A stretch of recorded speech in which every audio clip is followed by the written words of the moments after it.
Assalamualaikum, and you're watching South Asia TV. My name is Mubasher Lucman, and today we have some very important issues to discuss. And I have with me a very renowned person, Michael Kugelman, who's the Deputy Director, Asia Program for South Asia, Senior Associate at the Wilson Center. And he covers basically Pakistan, Afghanistan, India, and Bangladesh. Mr. Kugelman, thank you very much for joining us. Thank you for having me. I appreciate it.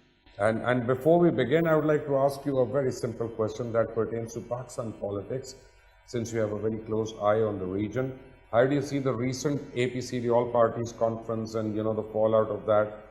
Who do you think is the real winner of that APC? Well, I think that we knew that this APC conference was coming for a while. It sort of follows on the brief protest movement that happened in November of last year. I don't think we should overstate the impact of it. At first impression is that Nawaz Sharif made a very strong, harsh speech against the military, and yet it seemed to be undercut by the fact that there were revelations that the establishment was having these secret meetings with the opposition, perhaps to work out deals. And the messaging from PMLN leaders seemed to suggest a degree of tension within the party. But the interesting thing to me is that in recent days, this very strong criticism of the army has been put out there publicly in a big way, and you have many powerful people across the political spectrum that are calling out the establishment, and that does risk putting the establishment on the defensive. At any rate, in terms of what could be coming, it's hard to say. My sense is that it's highly unlikely that we could see any type of broad anti-government protest movement. To me, the opposition seems too divided for that to happen. But the question is, what could be the implications for the establishment? Could there be divisions that could be seeded, given that there's all this criticism and pushback against the establishment from the opposition? So that remains to be seen. But I do think that I've observed Pakistani politics for a number of years. There's a lot of noise. You get a lot of noise all the time. But at the end, do things really change all that much? Not necessarily. And for those that suggest that we could be seeing a redux of the 2007-2008 movement against the government, to me that seems but very hard to believe. So I imagine that this will eventually wind down. But bottom line is that I think it is significant that the establishment is getting criticized so heavily in public by so many different components of the political spectrum on the opposition. Right. Anyway, now we have a serious conflict brewing up in Southeast Asia, especially China and India. You sitting in Washington and sitting and having a bird's eye view, how do you see this conflict, sort of growing from here? Well, it's serious. I mean, you've had many border disputes, border crises between India and China since the war that the two fought in the 1960s, which did not resolve their border dispute. This one worries me a lot more than others have, just because it's been so much longer, it's been so much tenser, and more violent and deadly than these border crises typically are. I think that both sides are digging in or hunkering down. Neither side has an incentive to back down anytime soon. You have very nationalistic governments in both China and India that don't want to be the one to make the first move. I think that China certainly was, its thinking and its moves have been impacted by a number of factors. One of them certainly being India's revocation of Article 370. In August of 2019, China had been opposed to that from the start, from the day it happened. I think China also knows that its relationship with the U.S. is free-falling, and it also sees the U.S.-India relationship improving and really growing in a big way. So I think that for China, the idea is to try to keep sending tough messages to both Washington and New Delhi by pushing back hard on the border. And India, I think, is under a lot of pressure. The Modi government is under a lot of pressure from its public, given that 20 Indian soldiers died in a deadly exchange back in June. And I think that it's in a tough spot. It's the weaker power relative to China. There's only so much it could do, but it doesn't want to back down. So, here in Washington, I think the view is clearly a hope that it will wind down eventually. I think we could assume that the U.S. government has provided some intelligence support to India to help it better track the location and movement of Chinese troops. The U.S. is not going to get involved any other way. I don't think India would want it to. But bottom line is that the weather is going to soon get worse in Ladakh. And in the past, you would assume that each side would figure out a way to wind things down because it's hard to maintain these positions in the bad weather. And yet this time around, I think that we could have both sides hunkering down for the long haul, even when the weather starts getting bad. So no easy out. I really don't see this crisis winding down anytime soon. Now, tell me one thing, from what I understand from my Chinese sources, that India wanted to give away the air base of Ladakh to the Americans. And Chinese are very, very jittery about that because they thought that would jeopardize their Belt and Road project totally, especially the CPAC project. And hence they retaliated, and they retaliated big time, and they're not going to stop over there. How do you answer that? Well, that's a good question. I have not heard about that. I really don't know. I would not overstate the role that the U.S. plays in this, other than, as I said before, providing intelligence support to New Delhi, and certainly China's thinking is impacted by its understanding that its relationship with the U.S.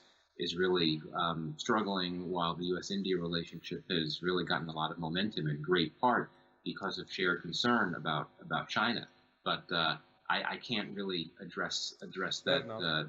But do you realize that India being a nuclear power, Pakistan a nuclear power, China a nuclear power, and then Russia and Israel close by nuclear powers, and suddenly if things heat up, America is the one that's really fueling the fire by providing so much of arms and ammunition and the warplanes to India.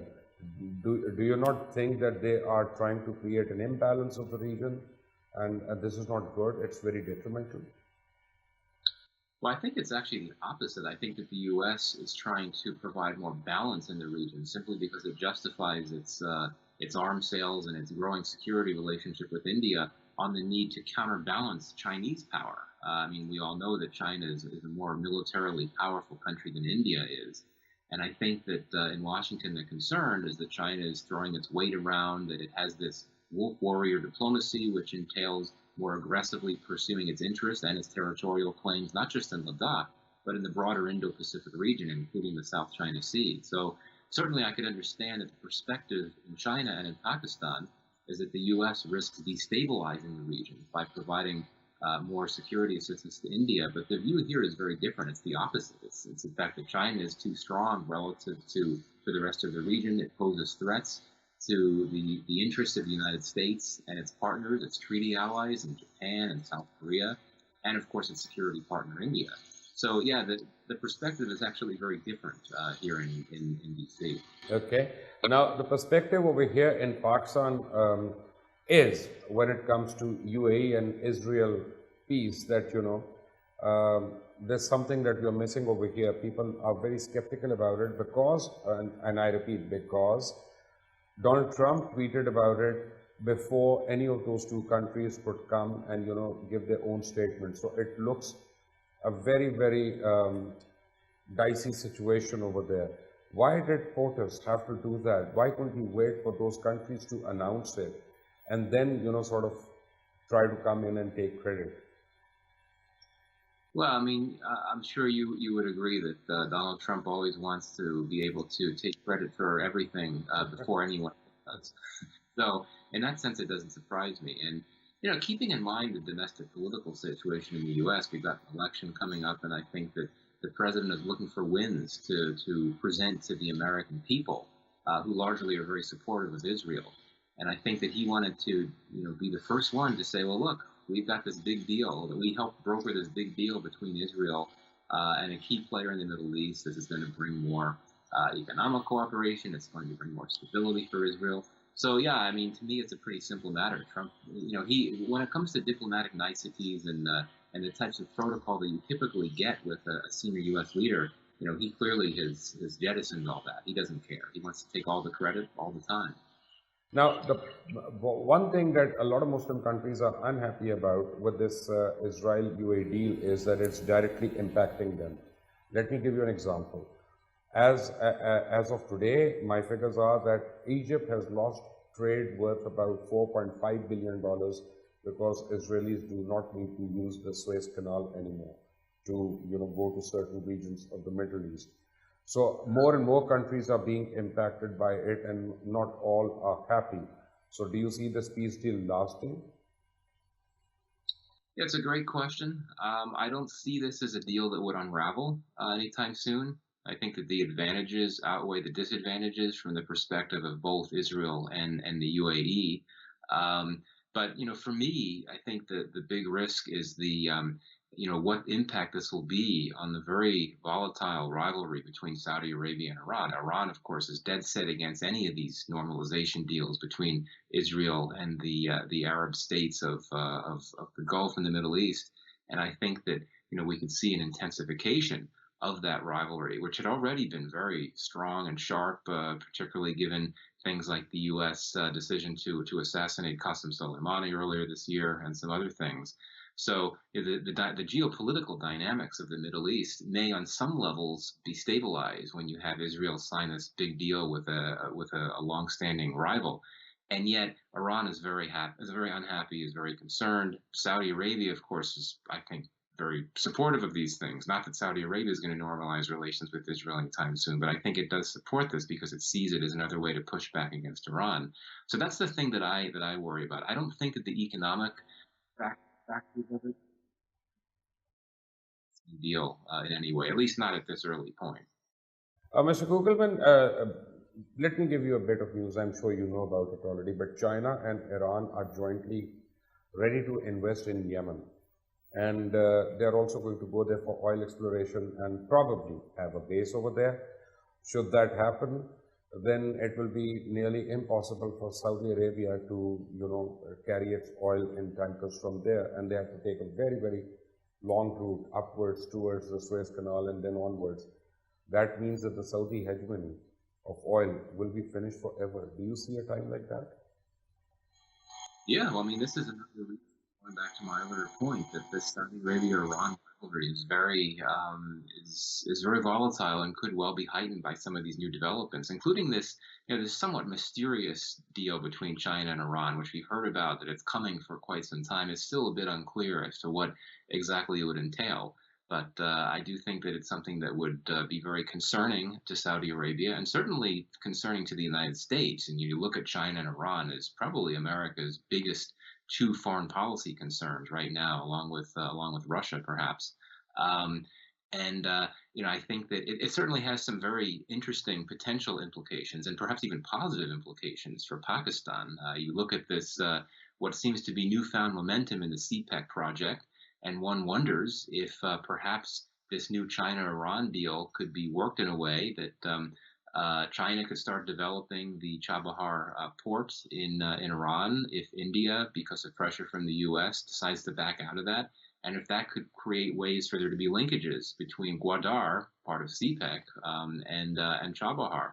So that's all very preliminary right now. I don't want to overstate the progress that's been made with developing the Gwadar port. That still needs time. But I could certainly see some potential opportunities for Pakistan and for CPEC emerging from this unfolding China-Iran deal. Last question. I'm glad for once that I'm not an American, but what a choice to make in this coming election, Biden versus Donald Trump. But still, who do you think is winning?